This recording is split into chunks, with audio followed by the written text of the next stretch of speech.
Close your eyes for just a minute. Envision the end of the world. What do you see? Rising black tides, overpopulation, mutually assured destruction, a sudden implosion of everything we've taken for granted?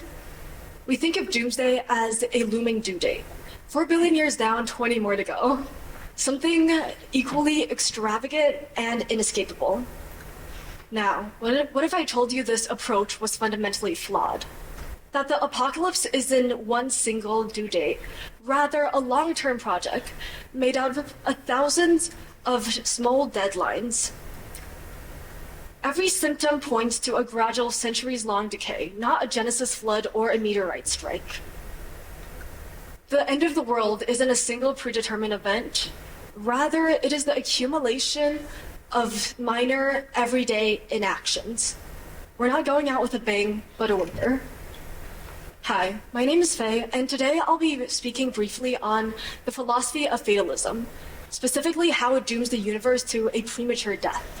We'll be going over 3 main sections: what it means, why fatalism is unproductive, and my personal experience with this mentality.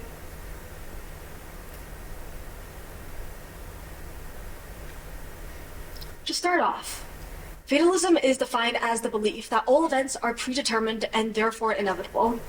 In the context of the world burning, a fatalistic mindset would be, because humanity is destined for failure, any attempt at social or environmental change is ultimately pointless. To be very blunt, it's not difficult to see why this particular mindset is so appealing right now. In the 4 years since the turn of the decade, our collective cultural consciousness has taken several hard hits, from a global pandemic to centuries-old international tensions, rising and boiling over. There seems to be a threat of a world war every other month, a public outcry every other week, and a climate crisis inching closer every other day. A 2017 Pew poll found that a plurality of Americans believe that life was far better 50 years ago. Additionally, a 2015 poll found that only 10% of adults in rich countries thought that the world was getting better. Now, if I wanted to convince you of the reality of human progress, I could simply switch over to the next few slides.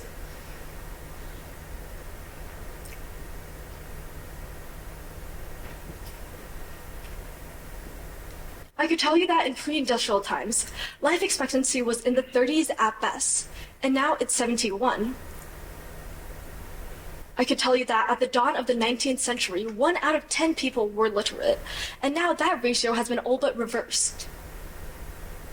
I could tell you that homicide rates have fallen dramatically in the long term, and the justice system, despite its gaping flaws, has been generally effective at reducing crime.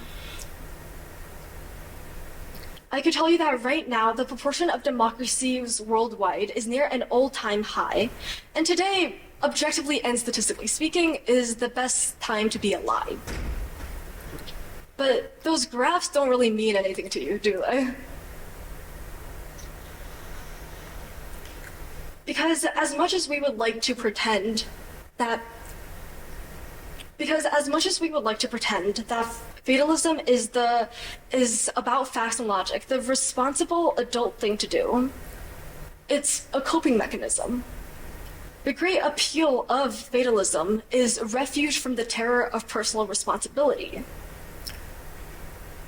Brian Walsh, the author of End Times, writes,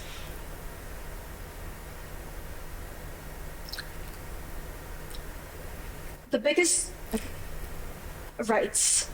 danger we face today, if we genuinely care about making the future a more perfect place, isn't that industrial civilization will choke on its own exhaust, or that democracy or crumble, or that AI will rise up and overtake us all. It is that we will cease believing in the one force that raised humanity out of tens of thousands of years of general misery, the very idea of progress. Fatalism is essentially the equivalent of standing frozen in place as someone rots away on a hospital bed in front of you, saying it is what it is as they're choking up blood and you're the one with a doctor's license. We don't want to have hope because that means we're obligated to go out and try to make things better, make a genuine effort. But this is the very definition of counterproductive. Of course the world will end if we do nothing to combat the prevailing existential threats. Now, I'm not giving some moralizing lecture because I read a few think pieces and decided to make it everyone's problem, but because fatalism is something that has corroded every aspect of my life. For as long as I can remember, I thought of disappointment as the default. And this culminated February of 2022, when we were all locked up in quarantine and multiple international disasters were occurring at once. In a moment of weakness and pre-adolescent teenage angst, I thought to myself, everything passes, but nothing changes. All of these current tragedies will end up in a history textbook 50 years from now, and nothing will have been resolved by then. I was convinced that the world was going up in flames and there was nothing anyone could do to stop it. However, as I fixed myself to fatalism, I saw the people around me gradually start to believe in change. One internet campaign popped up after another. Riots surged in every corner of the globe. My classmates and friends who had never taken an interest in discussing current events before suddenly started forming strong opinions and donating to various different causes. All of these people were taking a stand, not because they were naive, not because they ignored or misread the headlines spelling out doom, but because, like me, they saw what was happening in the world around us, and they decided they loathed what they saw. That's when I realized fatalism is the coward's way out. We don't want to believe in anything because that suggests the possibility of disappointment. We're terrified of the mere idea of effort because we don't want to experience failure. If we resign ourselves to helplessness, we can pretend it's not our inaction that's causing everything to deteriorate around us.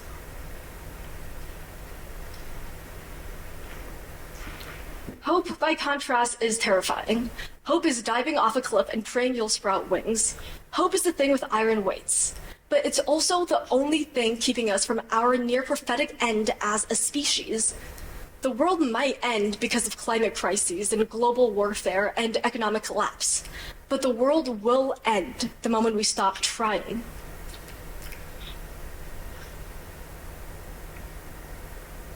To end off on a non-deterministic note, former French President Charles de Gaulle was quoted saying, "History does not teach fatalism. There are moments when the will of a handful of free men breaks through determinism and opens new roads. People get the history they deserve." Thank you for listening.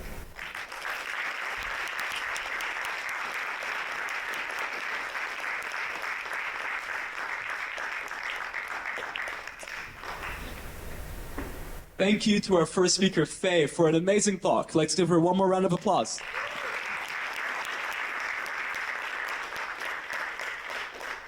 So next up, we have two of our youngest speakers today.